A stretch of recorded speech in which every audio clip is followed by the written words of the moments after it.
Hey there, welcome back to the 30 Second Success Podcast. I'm Laura Templeton, your host of the 30 Second Success Podcast and founder of 30 Second Success.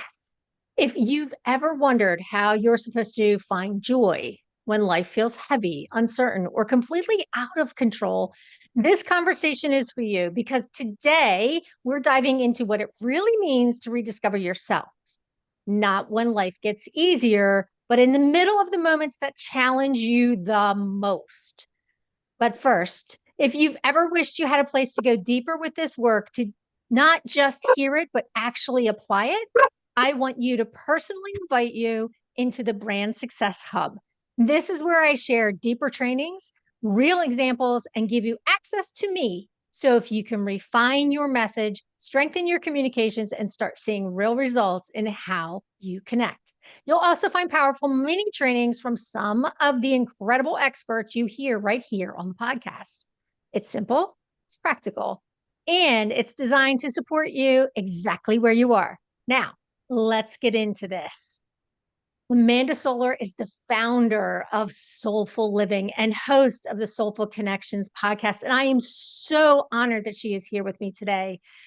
She leads conversations that inspire connection and meaningful change. And I've actually known Amanda for years from my time in the chamber, and I've seen firsthand heart and intention she brings to everything she does.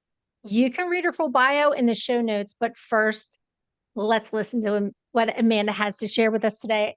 Amanda, thank you so much for being here with me. I am so honored to have you. It's been such a blessing to know you all these years. So, if someone asked you what you truly do beyond your title, what would you say in 30 seconds? Okay, don't time me, Laura. I would say that I am dedicated to providing resources, tools, and community for people to build bigger, bolder, and more beautiful lives. That's probably on the less side of the 30 seconds, but that's really what I would say. That's what I'm all about. Yeah, I love that. And it really truly speaks to your heart of what you do, especially at the Soulful Connections. So what did your answer used to sound like? Did your how has it taken shape over Okay, time? that is a great question because once upon a time, I was COO of a large chamber of commerce. And I had this dream of doing just what I told you, of providing resources and community around finding joy in every day. However, how do I do that? And is everybody into that? And they think of me in this way. And now I kind of have to rebrand and be this person. So because I had all of those like noises in my head, what people saw me as, what I was doing, as opposed to what I wanted to do and what I was building, it was really long. When I would answer that question, I would not only answer, but I would look at the person with whom I was speaking and see how things were landing. And I would kind of adjust according to that. And honestly, I was still finding my way. I created the website, I created the podcast, and I probably did it as I was figuring out why I was doing it, if that makes Mm. any sense. So it No, was I a lot love longer. that. Yeah, I love that. And you know what? And so many people don't realize how often, as entrepreneurs and business owners, as the founders, things transition, right? We find our way. We may not know exactly what it is we want to say or what we're going to be doing. And correct me if I'm wrong. And I have a feeling you feel the same way over time as you go deeper into the work. You have those aha moments that bring more clarity. Yes, 100%. Yes. Yeah. Yeah.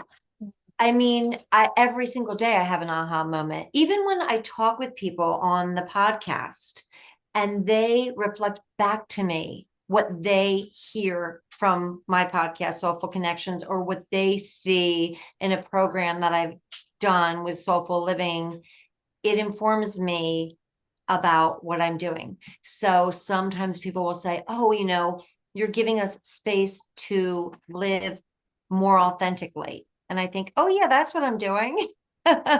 or you're building a connected community because we are more authentic. So when we are connecting, it feels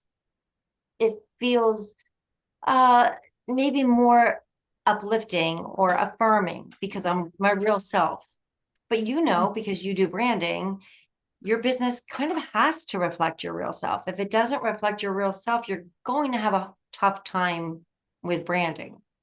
I love that. And I love the fact that you're listening and you're hearing what your audience is feeding back to you, right? There's so much goodness in what we hear back from the people around us, especially when you're a podcast host or when you're even as a coach, you have a tendency to listen to the feedback that you're getting. Is what I'm teaching, is what I'm sharing, is it landing with my audience? Does it have the intention that I meant it to have?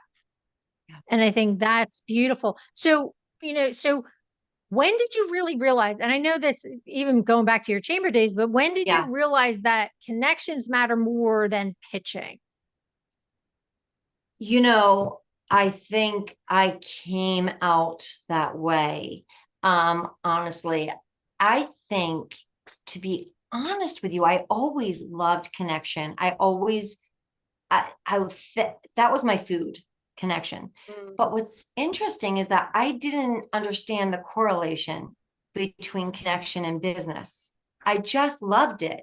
But people would sometimes say, so and so is so good at bookkeeping, or so and so is so good at strategizing. And then they would say, Amanda, you're so good at connecting. And I Mm. felt insulted. I would walk away thinking, oh my gosh, they couldn't think of anything to say about me because I just assumed, connection's part of life. We're all good at connecting. What are you Yeah. talking about? How is that a Yeah. business skill? So if I'm being honest, I'm totally discovering and rediscovering the role of connectivity in my life, in my professional life, and also how important it is. Mm. How important it is to business and how important it is to us personally. But Right. I didn't get it for a really long time. I just knew I loved it, but I didn't fully understand its power. I love that. I love that. And that's the biggest thing is understanding who you are. Yeah. So, there's that messy middle, right? We talk about the messy middle and where sometimes we feel like, oh, who do I want to be? How am I going to get there? What is it that I need to do? And one of the things that you talk about is joy, finding the joy even when there's chaos around us. Yeah. So, share a little bit with us about what that means and the work that you do around that. I would love to. Going back to my days in the chamber, I used to sit with people who were building their business, and they would say things like, when I hit this marker, I'm going to, be on a panel. Or when this is happening in my life, I'm going to come out to a business card exchange. And I used to say, come out now, speak on the panel now. We were designed to think that there's kind of an end. And at that end, that's success. And that's when we'll start engaging and living and showcasing ourselves. And the truth is, there is no end because we're human. We're just evolving constantly. So, first and foremost, accept that life has challenges, great points, low points, messy points, as you say. Number one, accept it. And that can be an uncomfortable conversation because when I say that to people, I think some people take away, oh, she's saying don't do anything about it. And that isn't what I'm saying. I'm saying it is, accept what is, and still move within that space. So when you move within that space, it's about finding the joy in the moment. So I was in a really challenging situation with one of my daughters who experienced a health crisis. And one of my friends came into the hospital room and gave me a cup of tea and sat with me. And we sat in the hospital room and we enjoyed a cup of tea. And in that moment, it was a beautiful moment. So it's not necessarily always about a gratitude list, which I know people, they're great, but sometimes it's about noticing. Sometimes finding joy is just about noticing what's happening. You, Laura, and I are having this conversation, and it's enjoyable because we're talking about, business and life and what matters. I'm noticing it and I feel grateful. So finding joy, one step I think is accepting where you are. And a second step is to notice what's good. Mm, So I those are love just that. kind of two starter steps. Wow, I love that. So just really noticing what's happening in the moment and finding what's good. Mhm. I love it. That's beautiful. And that's great advice, especially when some people can feel really overwhelmed by all of the things that we're trying Yeah. to accomplish. One of the things that I do with my clients is I actually have them kind of go through this playbook and we look at where do you want to be in 10 years? Where do you want to be in 5 years? Mhm. Where do you want to be in a year from now? And how are we going to get you there? Right. So we look at breaking it down into those steps that are manageable because I think sometimes taking that, but more importantly the most important piece of that is as we take those steps we celebrate each one. Love that. And I think that is a key element that a lot of people forget. When we are on the road to getting to where we want to go, we have to think about all the things that you've accomplished to get where you already are. Yeah, I love that.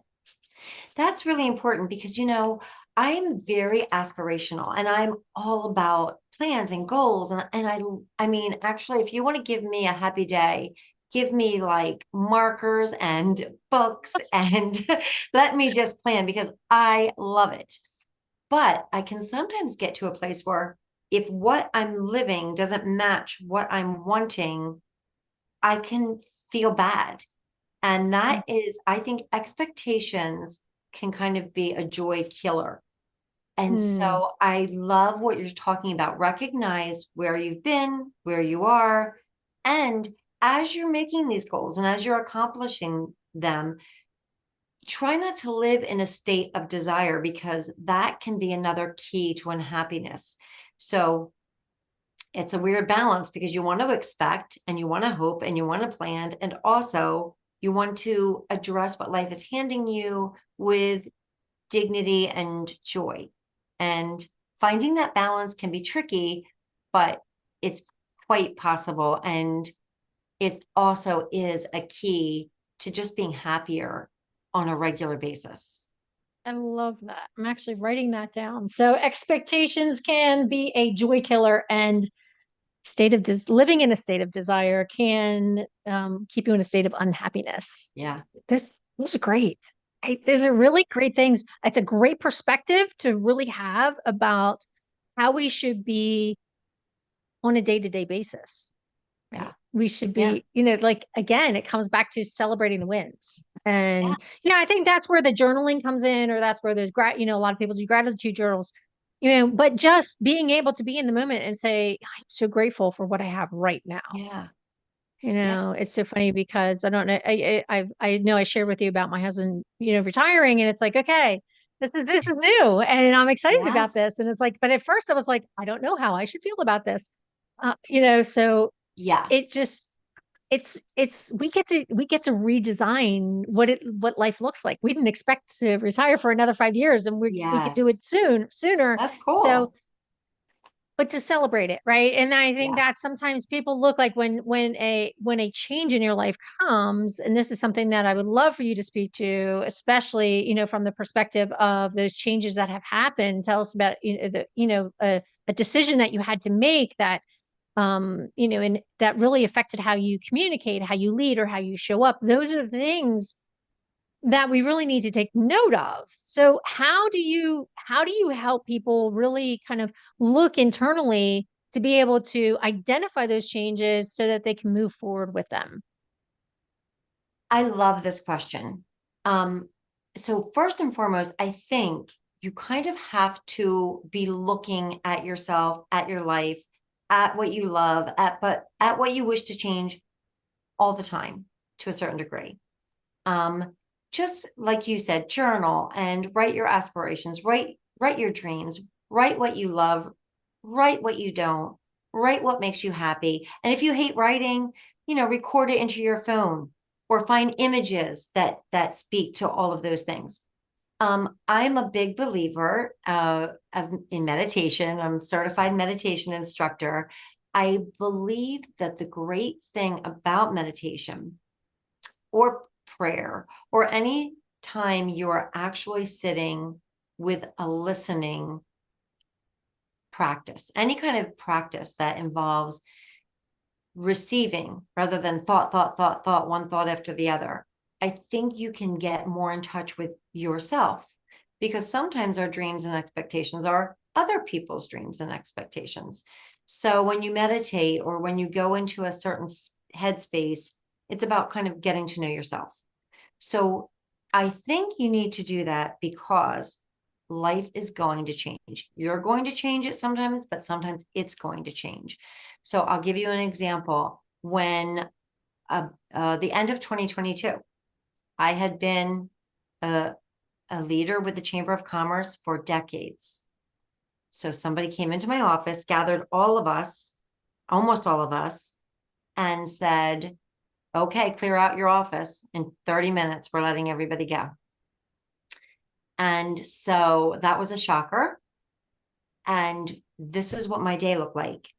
I left that encounter because I had a meeting that I went and met up with another leader in another chamber, just because I had already had that plan, met with her. I went home and I moved all of my business suits into the back of the closet.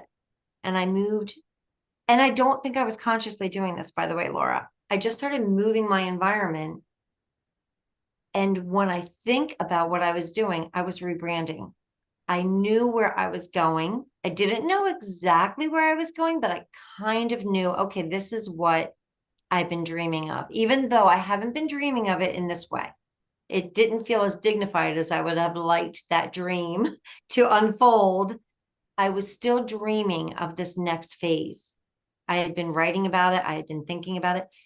So I was rebranding, and I knew that brand was different than this new brand.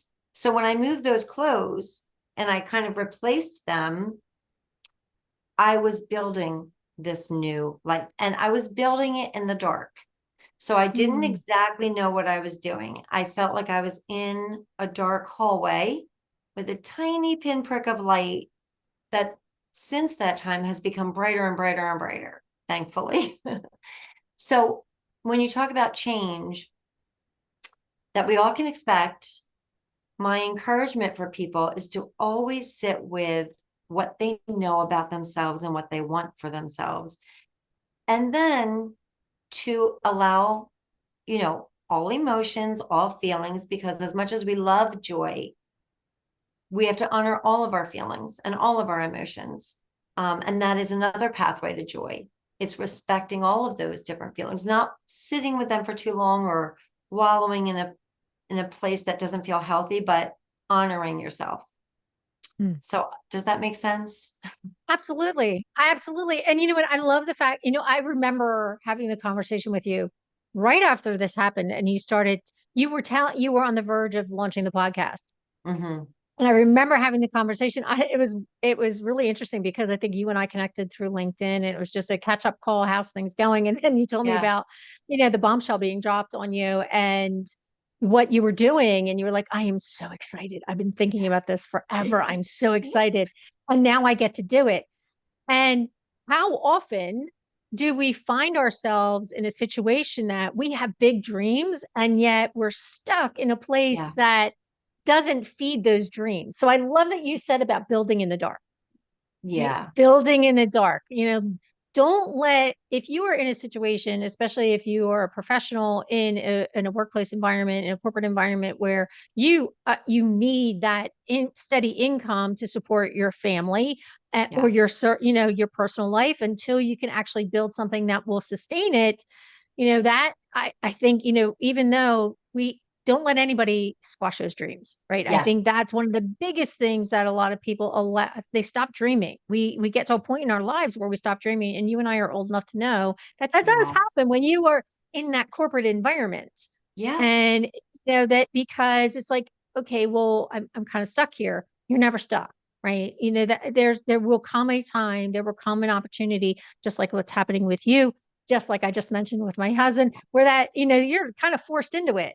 And it's like, oh, cool. Yeah. Now I get to do what I really want to do.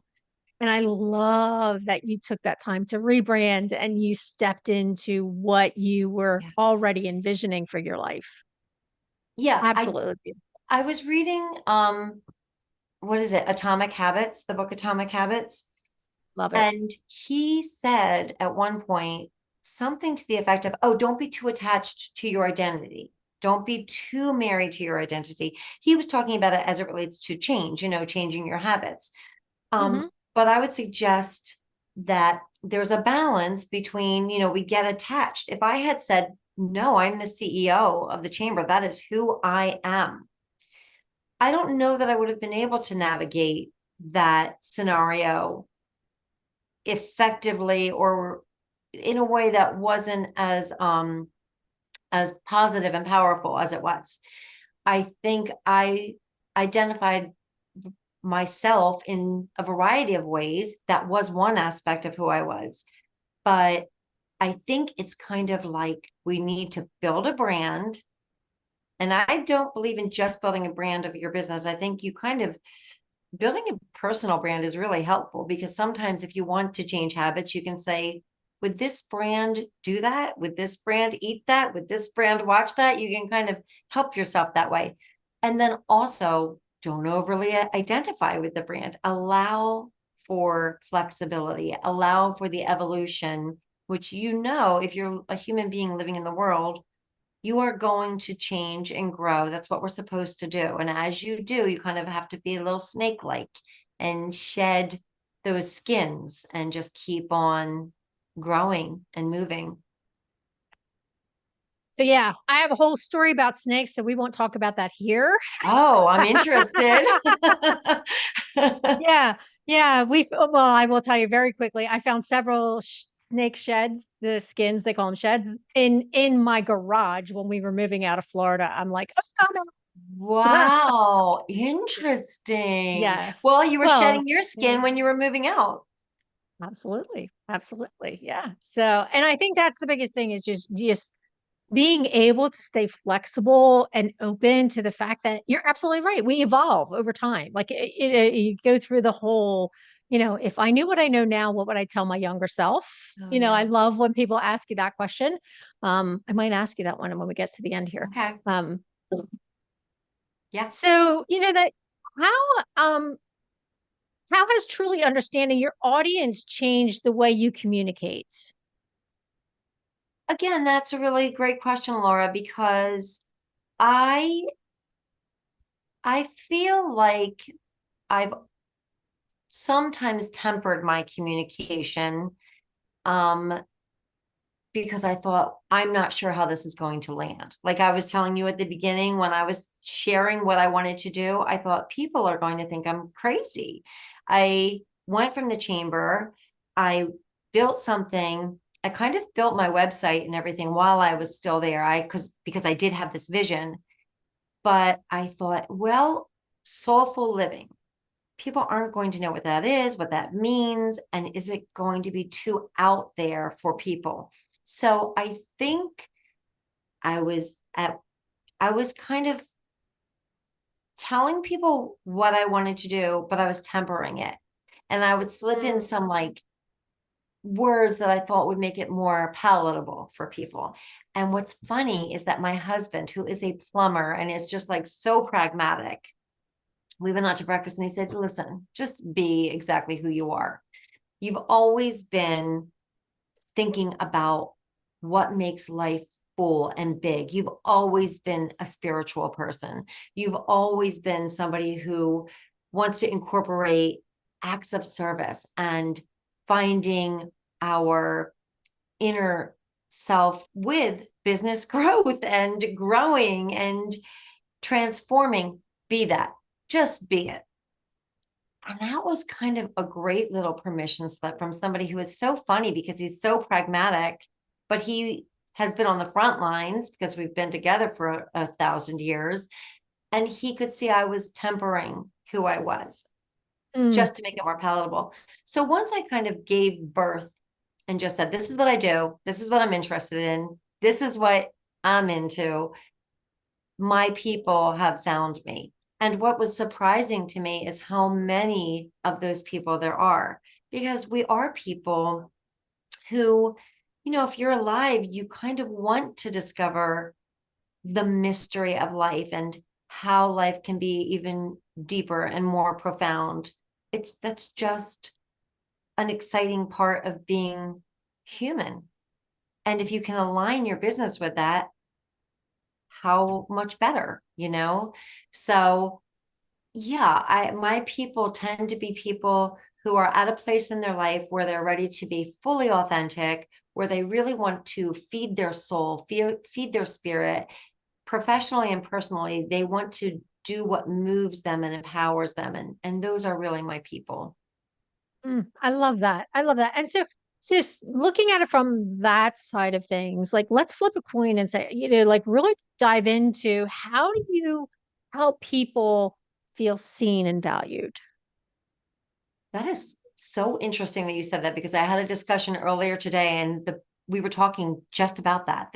My guest was talking about how important it is to be seen. Well, that's my favorite thing. So first and foremost, what I do, if I can leave this world helping one person to understand that they are worthy of the life that they have been given, then I will feel like I've not lived in vain. My favorite thing is to see someone and to help them to see themselves and understand I'm worthy of this life. How I like to do it, I walk people through. I have, if I'm meeting with somebody one-on-one, I have kind of quizzes and just getting to the heart of that person. I feel like meditation is really important because it shuts out the noise. Part of why we don't feel valuable is because we have all of these voices in our heads telling us what we should have been or what we should do or what we're not. All of it, everything from our physical appearance to our business success to our emotional makeup. And if we can understand that even things that we see as our weaknesses might be of service to us, they're part of how we came. I think first it's addressing ourselves, understanding ourselves, sitting with ourselves, ourselves, Hmm. honoring what we want. Like you said, sometimes we think, well, we're driven by duty or by others' expectations. What do you want? And that's the first step. And then I am a believer in affirmations. I mean, I know people can go back and forth about words, but I do believe we need to counter all of those negative thoughts with positive thoughts. So whatever you have to do, if you need to write little stickies and leave them around for yourself, do it. If you think something bad about yourself, counter it with a positive thought. When I was 14, I found this poem by Max Ehrman, The Desiderata, and I put it on my wall. And a line in that poem says, "You are a child of the universe, no less than the trees and the stars. You have a right to be here." And I think it's a spiritual practice to understand, oh, I'm here on purpose. I'm here with purpose. I can say what's in my heart and it's okay. I think those are all kind of first steps. And they're first steps to accomplishing what we want. And they're also first steps to saying, if I don't do anything else but whatever it is that I've done, it's all good. I don't know if that answers the question, but It does. And that's a beautiful answer because helping people to be seen and valued, it really does come into the practice of recognizing who they are, where they're mhm, at, loving them in that moment.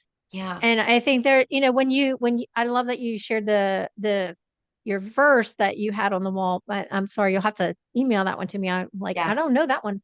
But I think, that's one of the things that, somebody spoke to me. I was at a women's conference years ago, and this tiny little woman standing up on stage, Millie Diner, I'll never forget her.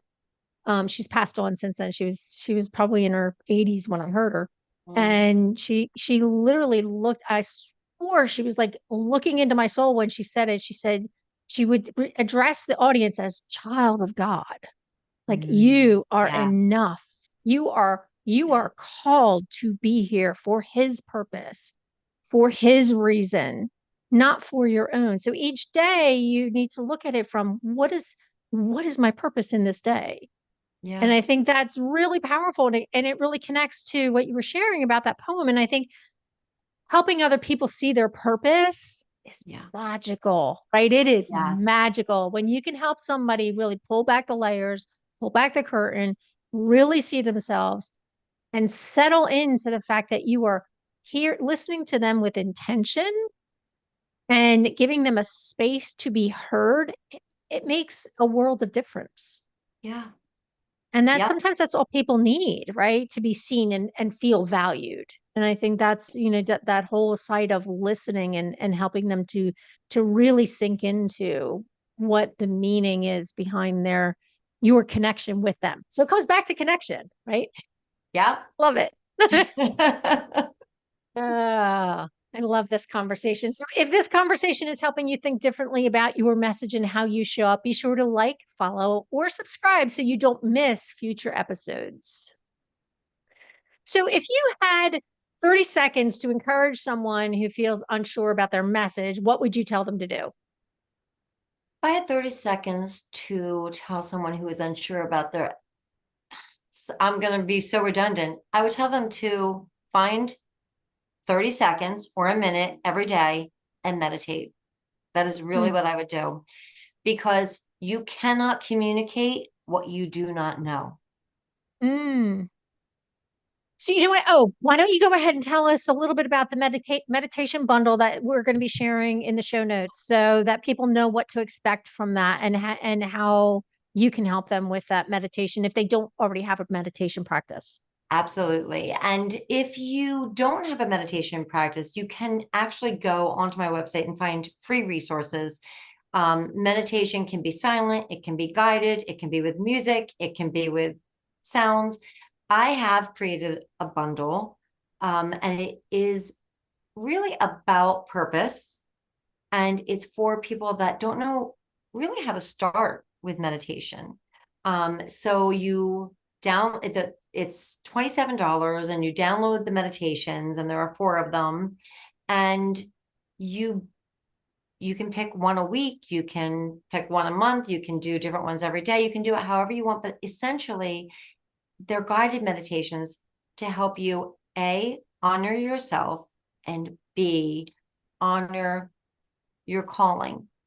And that calling piece is something that I don't want people to feel pressure about, because I think sometimes we talk so much about purpose and calling that people think, well, I don't know what it is. I don't know.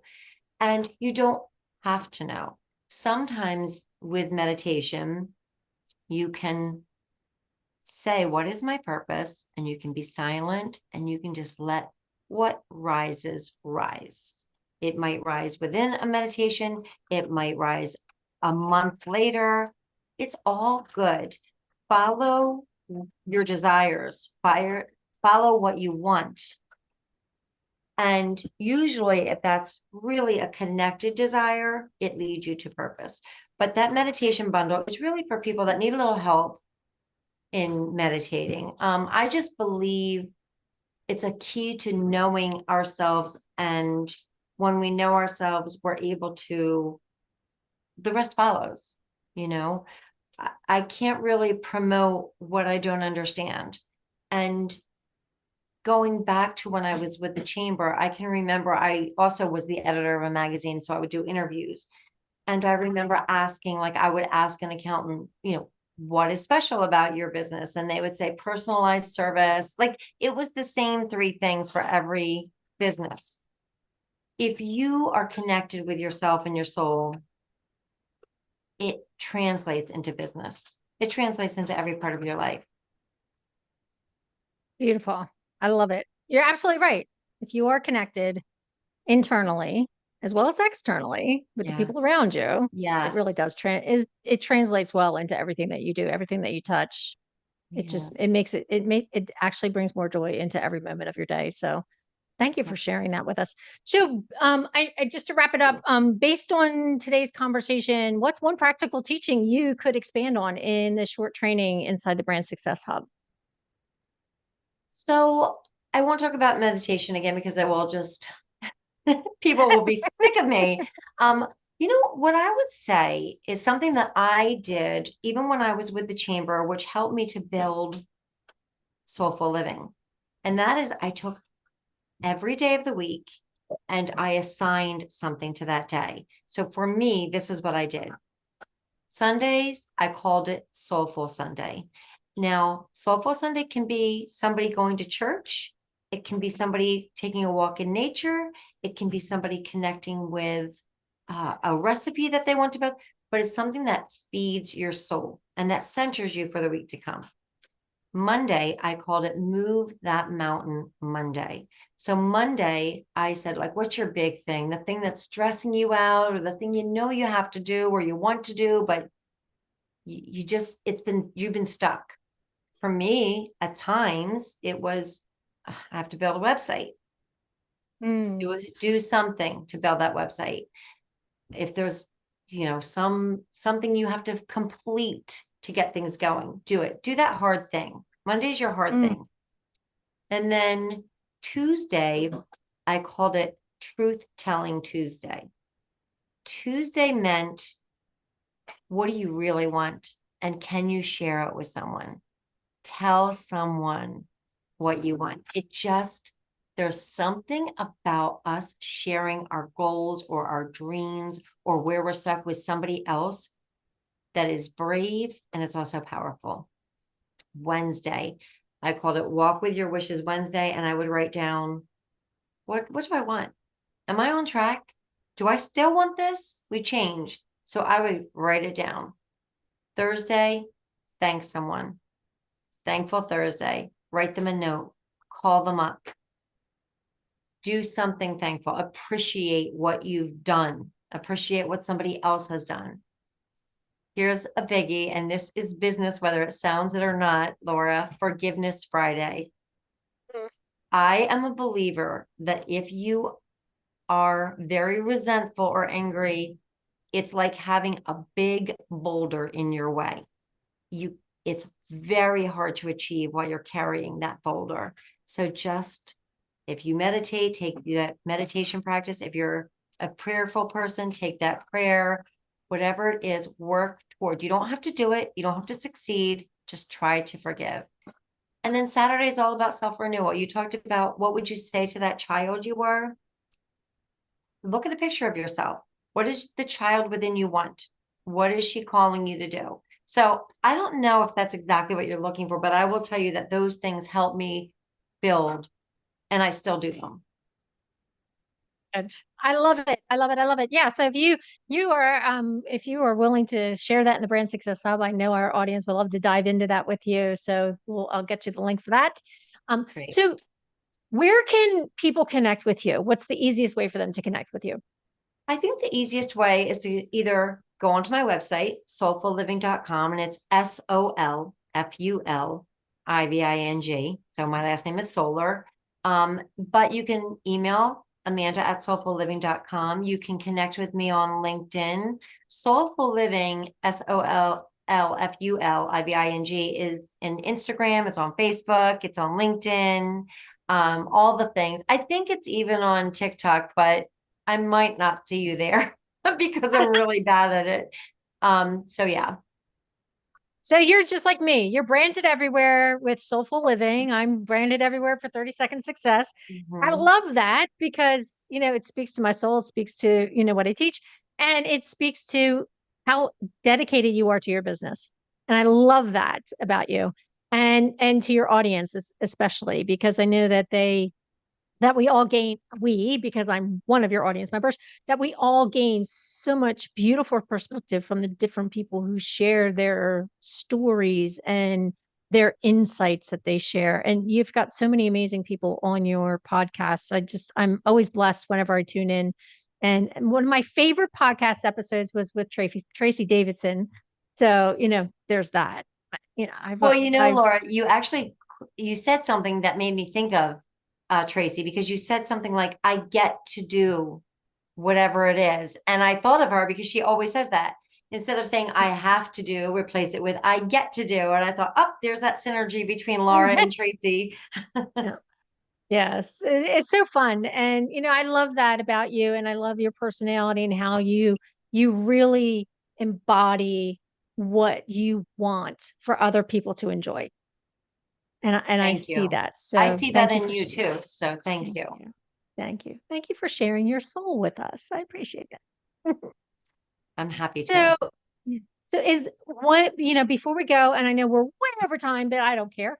And I'm sure my audience is happy to hear what you have to share in this moment with us. But share one thing that really embodies the essence of what it's like to live a joyful life. I think if I were to share something that embodies about living a joyful life, it would have to be alignment. I think joy is different maybe than happiness. Happiness comes where, something great happened, or you had a great meal, or you had a bit of success. Joy is something that lives within you like a little candle that shines, can be dim some days, it can be brighter some days, but it's there. And I think for me, it's all about alignment. It's about when who you are, who you wish you were, and who you say you are united. They're Mm, congruent. To me, that's being in a state of joy. It's being in a state of presence. It's being in a state of authenticity. beautiful. Alignment and authenticity. Great words. Love them both. Thank you so much. Thank you for joining us on the 30-Second Success Podcast. If today's conversation sparks something in you, don't keep it to yourself. Share it with someone who needs to hear it. And remember, when you communicate with clarity, confidence, and compassion, you don't have to chase opportunities. They start to find you. Until next time, stand in your brand, trust your voice, and remember, success is just 30 seconds away.